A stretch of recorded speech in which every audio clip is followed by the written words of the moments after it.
Why? Hello and welcome everybody. It's a good morning. Has been a long time. Hope you guys are having a wonderful time. Today we finally got the Path of Exile 3.26 patch notes. It's been like, I don't know, 11 months and there's a lot of information in here. So we're going to try to condense this as much as possible and primarily focus on how Righteous Fire is affected. Overall, I'm pretty happy with the patch notes. Oh, that's a jump scare. That kind of scared me. How you doing, Rue? So let's just go ahead and jump right on into it. So the patch does come out like pretty much 8 days from now, and this is my basic TLDR for it. So we're going to jump right in. For people who don't want to watch all of it, I'll give you a TLDR right now. Righteous Fire itself is unaffected. Our single target is lowered by about 10 to 11%, primarily because, not primarily, actually just only because Fire Trap's Burning Ground was nerfed. I'm not sure why. It feels like it was a targeted nerf because it didn't even affect the initial hit. With that being said, Scepter's mod pool is now a lot more caster friendly. We'll get into this later. So I imagine Scepters that you find off the floor when you ID them are going to have more impactful rolls on average. Not literally every single one, but in general. So crafting a weapon should be easier, and even finding a weapon should be easier. So I imagine you're going to be able to get more damage over time multi, and it should easily offset the damage loss. With that being said, let's jump into the game. Merks have been added to the game. They come with various archetypes, and you can craft their gear. Now, this is a very big part of the game. These Merks are quite literally the League mechanic.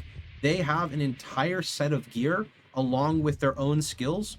The skills are kind of drafted from their archetypes, and they can have what's called, I believe, golden supports, which basically modify the support gem even further, making it very unique.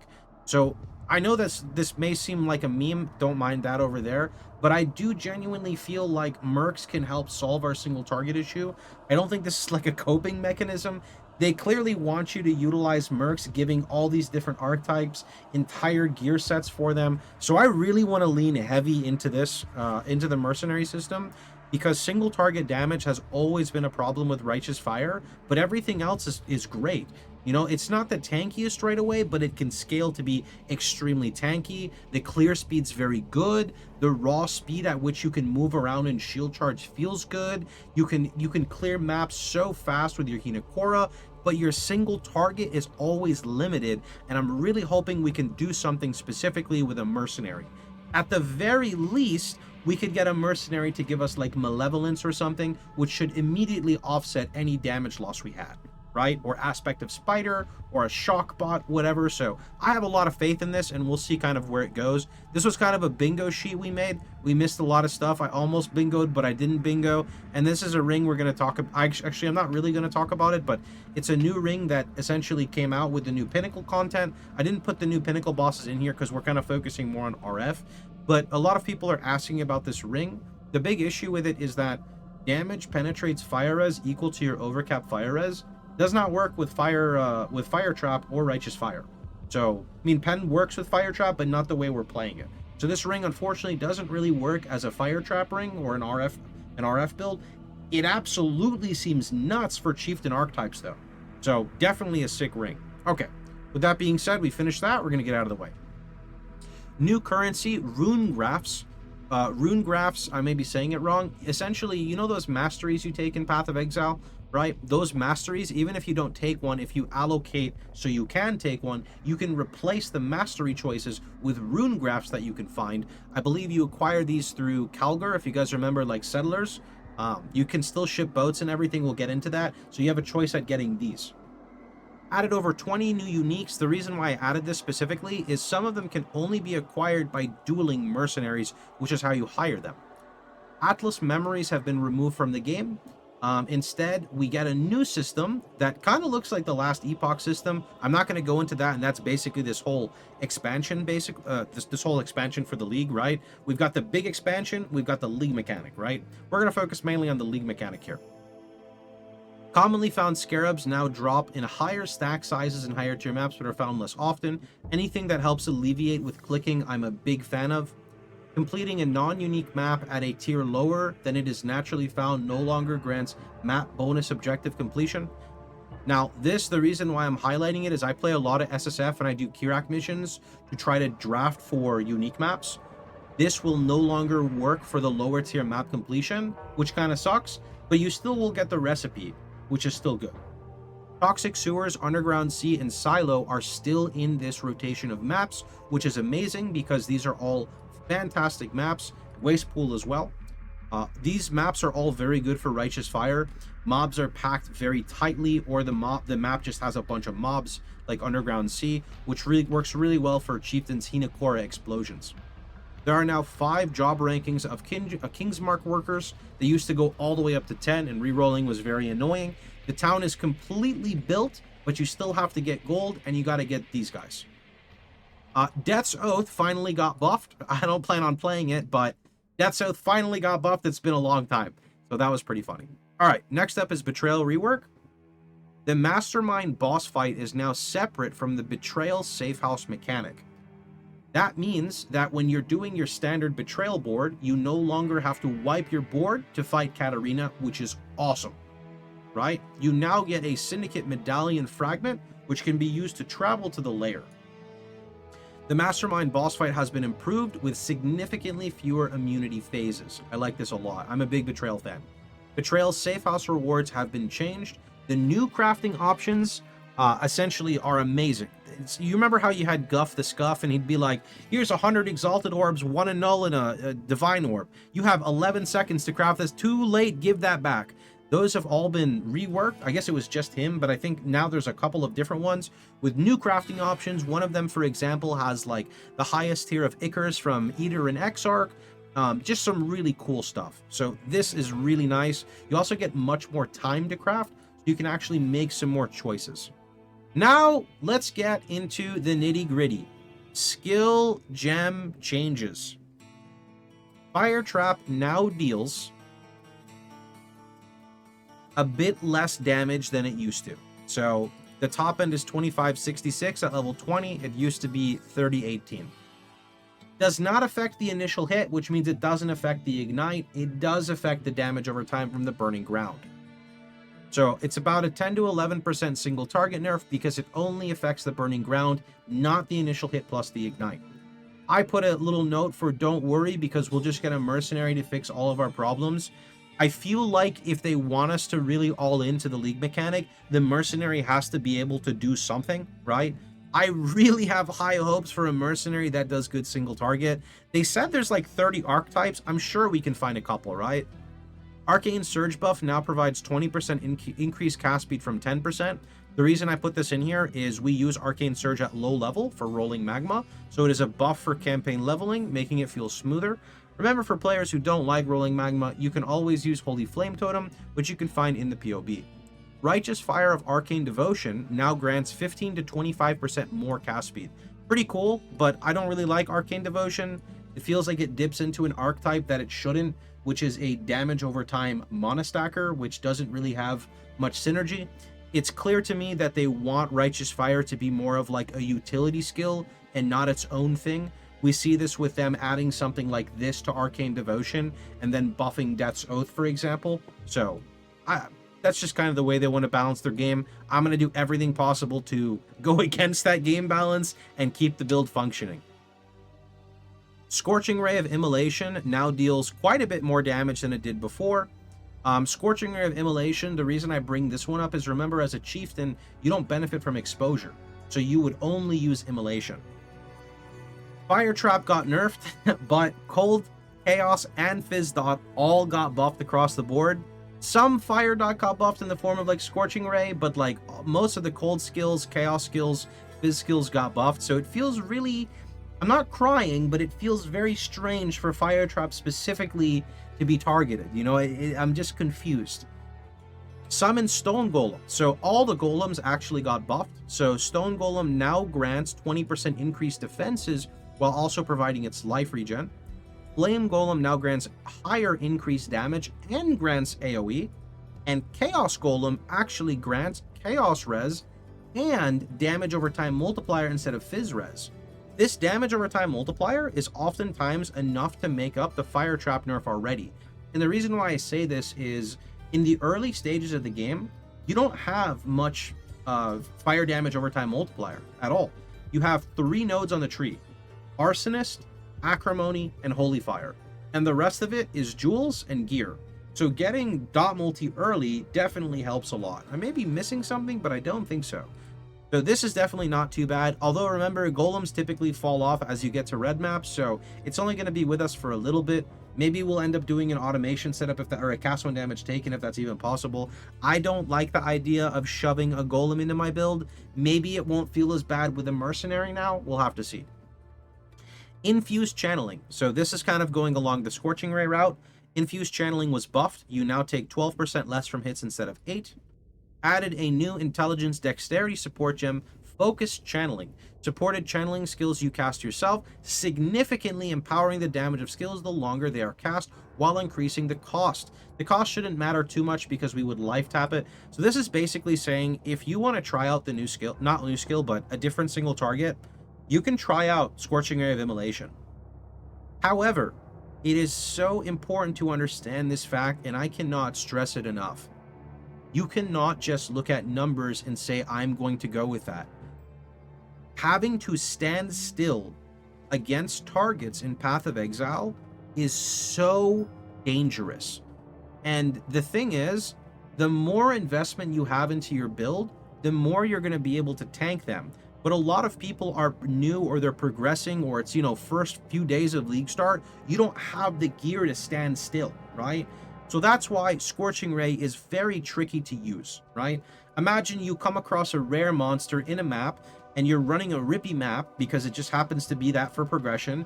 And you come across a rare mob who has the Executioner aura. So what is he doing? He's constantly lowering your health to 50% because your RF is draining and you can't go up. Do you want to sit there and tank and do Scorching Ray of Immolation? Or would you rather run around with Fire Trap and just kite him while you're naturally regenerating? These are kind of these situations that always occur. If you're in the middle of a ritual and you're kabooming mobs and you're constantly spawning rare mobs and on-death effects are going off all over the place, do you have the luxury of standing still and channeling, right? Or say you're doing a Maven invitation and you have 3 bosses at the same time. Can you tank those 3 bosses at the same time? This is where the standing still becomes a little tricky. Standing still feels like it's built around mechanics you unlock a little later into the game, like grasping vines mechanics and things like that. But the option is there for people who want to try it, but do note that this is also a transfigured gem, which means you're not going to get it right away. Okay, next up, gearing, and then we're honestly done. So gearing, weapons and armor with multiple attribute requirements now have a lower chance to roll attribute modifiers. What does this mean? Scepters. Scepters are strength, int. You are less likely to roll strength and int, which means you're more likely to roll your desired suffixes, which would ideally be fire damage over time multiplier, damage over time multiplier. Scepter, staves, rune daggers, and wands now roll attack modifiers less often, right? That's huge, specifically on scepters, right? I don't know if every single one of these are considered attack mods, but I'm just going to start listing things. Fire damage, lightning damage, cold damage. So these are the ones that have a flat value, right? The ones that you always see. I don't know if you can get wed, which is increased elemental damage with attacks as a prefix. Attack speed, critical chance, critical damage, percent physical damage, hybrid physical damage, flat physical damage. There's a lot of modifiers I'm pretty sure that can roll, which should have less weighting, which if they have less weighting, that means the caster mods are going to pop up more likely. And this is where I'm getting excited, where maybe now when you identify scepters off the ground, they'll be a little bit more caster oriented, because I can't tell you how many times I'm like level 85 on my RF build and I have a barely functioning scepter. It would be so nice to pick up like a +1 fire with some other damage roll, or a dot multi with another roll, right? Just finding a scepter that's somewhat usable will make such a big difference for the newer players that it will offset the fire trap nerf. It won't really affect too much stuff later, but at the beginning, actually it will. Crafting will just overall be easier. I'm very happy for this change, and I really think it's going to be noticeable. Resistance modifiers can no longer roll or be crafted on weapons. Fire res, lightning res, cold res, chaos res can no longer appear. That's big. Again, that frees up our suffixes. I'm also curious how much better it makes rolling Reforged Fire to try to get something on your Righteous or your Fire Scepter, because you physically can't hit Fire Res anymore. So maybe you could target +1 Fire or Fire Multi easier in SSF. The Veiled and Crafting Bench modifiers that grant area of effect and area damage no longer roll on amulets, now only on gloves. This is not a really big deal. It was nice to find this occasionally as you're mapping in the early stages of the game and you get like a 20% AoE or 15% AoE damage and AoE on your amulet, but it's not like a priority roll. +1 is much better, or like really high life rolls or dot multi-suffix. So putting it on gloves is like okay. It just gives you the option on gloves if you don't have anything, which is not bad. Oftentimes you'll have gloves and you have, you already have an armor roll and you already have a life roll and you could get like an extra 100 armor, but it's not really a big deal. So you could craft AoE instead. Now in the past, we would craft +1 gems because it also gives you AoE, but unfortunately, the Veiled Crafting Bench modifier that granted area of effect and level of socketed area gem can no longer roll on your gloves. Instead, they now roll on your helmet. So basically, it's going to be harder to get a level 23 Purity of Fire. The reason it's going to be harder to get a 23 Purity of Fire is typically your Fire Trap is in your helmet, your RF is in your body, and your auras are in your gloves, because what you would do is you'd get a +1 scepter or a +1 amulet, and then you would craft +1 area gems on your gloves. 21 + 2 is 23. 23 is a breakpoint for your Purity of Fire. So that's why it's going to be a little bit more tricky. You can still absolutely do it now, don't get me wrong. It's just now instead what you're going to end up doing is you're going to end up getting the +1 on your weapon and the +1 on your amulet, and then not really go with the gloves, right? Because there's not really much you can do in that.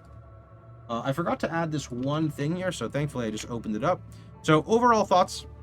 The build will probably feel similar, assuming the changes to scepters make IDing somewhat impactful, or possibly using Harvest Reforged Fire for a decent 1-mod scepter. Just getting a big damage over time multi will even out the Fire Trap damage nerf in the early mid-game. With recombinating staying the same, I didn't even talk about recombinating in this. We have 2 ways to recombinate now. We quite literally have POE2's recombinating now, which for the new players could be very good because you can isolate 2 mods on a scepter that are not crazy high tier, slam them together, and then you can multi-mod, and now you have a 5 property weapon, right? So you can have, and I don't want to go in specifics because we don't know the weightings here, but I definitely feel that even with a 20% chance, it can't be that hard to get something decent, because you can just do the 40% gem quality. So what that means is, say you have 2 RF gems that are 20% quality each. If you vendor both of the gems plus your weapon, I don't know the exact recipe, it's 40% quality and then a scepter, you get a +1 fire scepter, right? You could recombinate the +1 fire with a high dot multi, and then bam, you get a +1 dot multi with the, then you can multi-mod, right? So I guess it's 4 property, not 5, what I said before. Then you multi-mod and you could do fire and ignite and, fire multi, for example. But it's just nice because this before was not really possible very easily. It was almost mandatory that you did the old way of recombinating, which is just not easy for a lot of people to understand. So now you have the old way of recombinating in the game, and you have the alternative, which is the POE2 recombinating, right? Very, very nice features. Simply using a Chaos Golem will basically make up for the Fire Trap nerf. So again, this is something that will help in the early stages of the game, but you are going to lose the regen of the Stone Golem, right? But you get the damage back.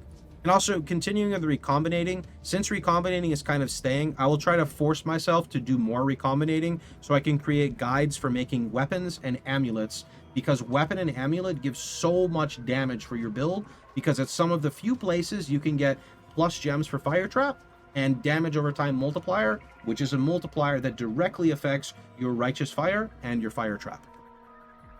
Also, your Hinakora explosion.